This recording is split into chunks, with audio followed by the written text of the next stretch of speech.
They thought about changing it. I think, no, I think in the beginning, the script, the actual script, was not Shirley. It was something else. And they decided, they being, you know, the producers, decided to change it to Partridge, which I thought was fun. I like that. So, yeah, no, it wasn't Shirley in the beginning. But yeah, we were a lot alike. I mean, you know, I didn't have that many, although I had 3 and a stepson, so I had children. And some of the stories, you know, that they would write about, the writers, every once in a while would come to my house on a weekend and spend a whole day on a Saturday or a Sunday and find out what I was doing with my own children, you know, what the day was like. Where did they go? What did they do? What did they eat? How did they behave? You know, and they would write stories about. You know, I remember one story in particular that they wrote about Danny stealing from the 5 and dime store, going and stealing, and the story was about him bringing it home. And I found out that he had stolen something, and I made him go back. You know, his parents do, go back and apologize and take it back, and you know, and make a big apology and the whole thing, and I'll never do it again. Well, my son Patrick did that. And he did it. The story happened when the writers were in my house.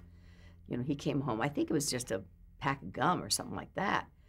But it fell out of his pocket, and he had no money. You know, he was then just, how old was he? 6 or 7 or something, you know. And he stole it. He'd stolen it, you know. And I did the whole number, man. Go back and apologize and return it.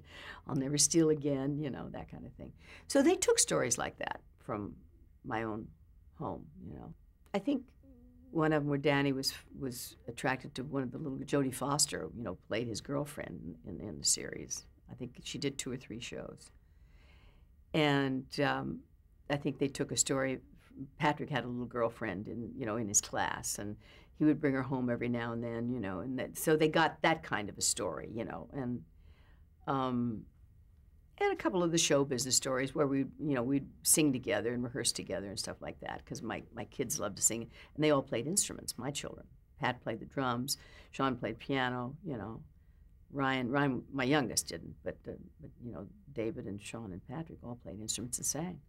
I mean, I was the perfect mom. It's once again the other thing I pointed out, that, you know, this is a television show. I mean, this is not real life. And you know, there was a lot of Shirley Partridge, yes, that was me in real life, but there was a lot that wasn't. I mean, you know, a lot of the character. It was just, everything was just too well defined, and, you know, and life isn't that way. And that's why a lot of kids, you know, said, oh, I grew up with you, and I wanted my mom to be just like you, and I wanted to come and live with you, and I wanted to be in the band.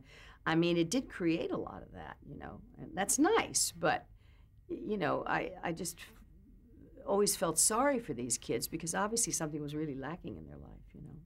Yeah, Florence Henderson, the Brady Bunch. I mean, she was the only one, because we were really right on top of each other Friday night, you know, so, yeah.